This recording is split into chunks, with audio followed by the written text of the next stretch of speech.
Hello, everybody. David Shuster here. Donald Trump's fight with Federal Reserve Chair Jerome Powell is not going well for Trump. Members of his own administration and Republicans in Congress are calling the Trump attacks a big mistake. I don't think you trifle with the Federal Reserve, with the central bank. Other Senate Republicans are also speaking out. Another example of amateur hour as far as I'm concerned. Even Trump's Treasury Secretary Scott Bessent is angry. Cabinet member has harsh words for Trump after new mess. The secretary isn't happy. It stems from this. This is a Fox News alert. As we just discussed, Federal Reserve Chairman Jerome Powell says the Department of Justice served the Fed with a grand jury subpoena related to his testimony before the Senate Banking Committee last June. The New York Times is reporting that a criminal investigation has been opened into the chairman over those renovations at the Fed headquarters. Powell himself then released this video going on the offense against the Trump administration's investigation. I have deep respect for the rule of law and for accountability in our democracy.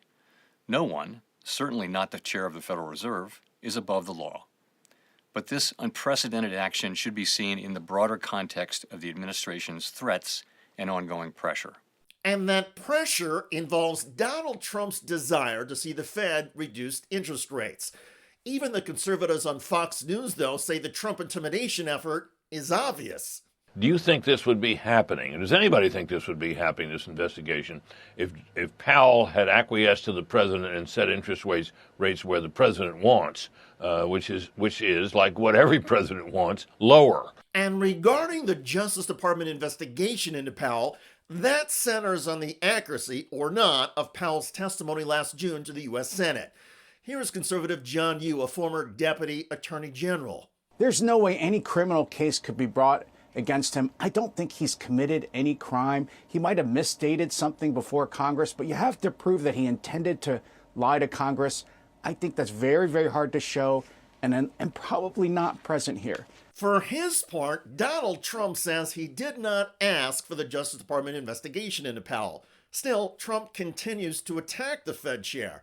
In an economic speech on this day, Donald Trump slammed Powell, even while acknowledging that Fed borrowing rates are coming down. I had the help of the Fed, it would be easier, but that jerk will be gone soon. A jerk. And on Trump's way to Detroit for the speech, Trump ridiculed Powell for Federal Reserve building construction cost overruns. Well, he's billions of dollars over budget, so he either is incompetent or he's crooked. I don't know what he is, but he doesn't do a very good job. If being over budget on a construction project is a measure of crookedness, well, Donald Trump would have a jail cell to himself. Trump originally said his teardown of the White House East Wing and construction of a ballroom would cost $250 million. Recently, Trump said it's gone up to $400 million.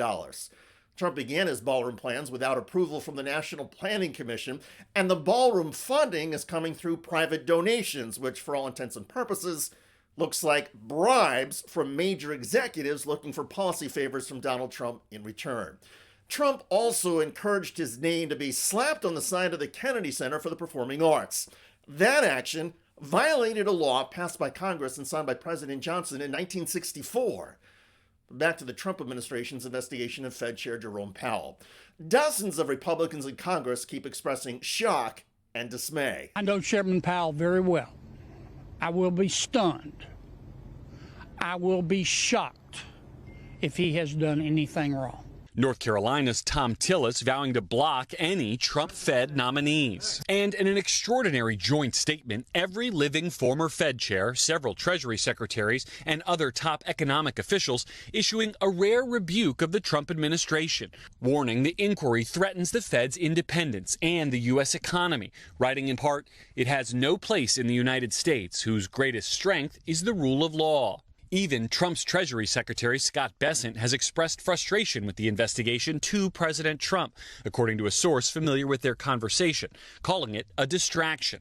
As for how this investigation started, the Trump White House denies the president even wanted a Powell investigation. No. As for whether or not Jerome Powell is a criminal, that's an answer the Department of Justice is going to have to find out. Well, we already know that Donald Trump is a criminal. He was convicted in New York on 34 felony counts. In another case, a court found Trump to be an adjudicated rapist. And Trump's mishandling of the economy has been arguably atrocious. Never mind the tariffs depressing growth and causing prices to skyrocket.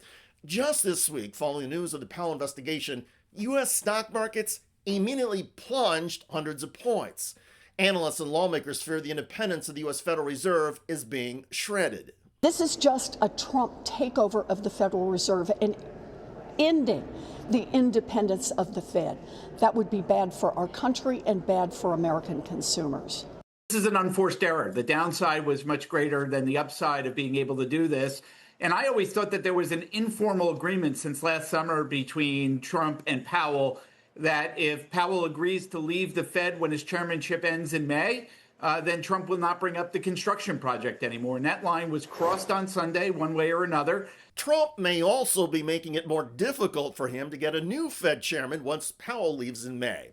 As Jim Cramer on CNBC noted, anybody who wants to be Powell's successor now will be viewed as a Trump hack. Also, the Trump attacks on Powell may increase the chances that other members of the Fed, to show their independence from Trump, keep Powell on as a regular board member.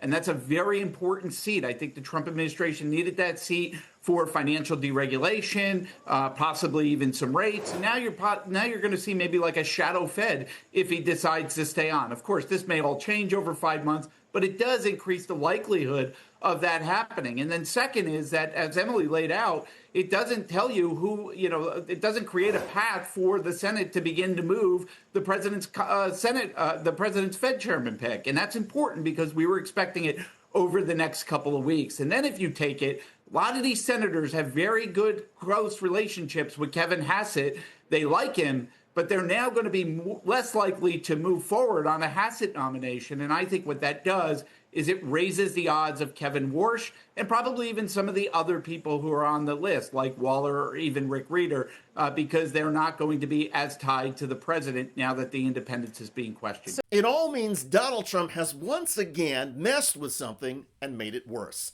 For decades, the rap against Trump has been that he grabs things that are working just fine and destroys or diminishes them.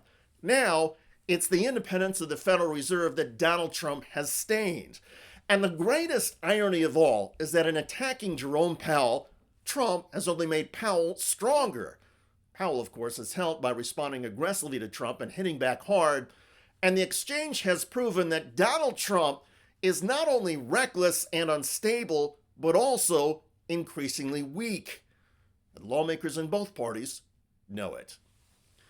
By the way, members of the Trump White House staff are increasingly anxious over Donald Trump's unhinged outbursts and lack of judgment. I want to really, but she gets it, and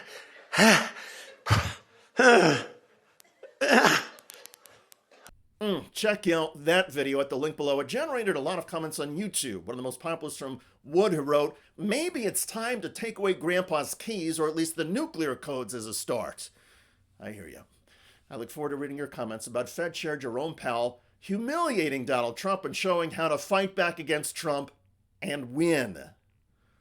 I'm David Shuster. Thanks for joining us.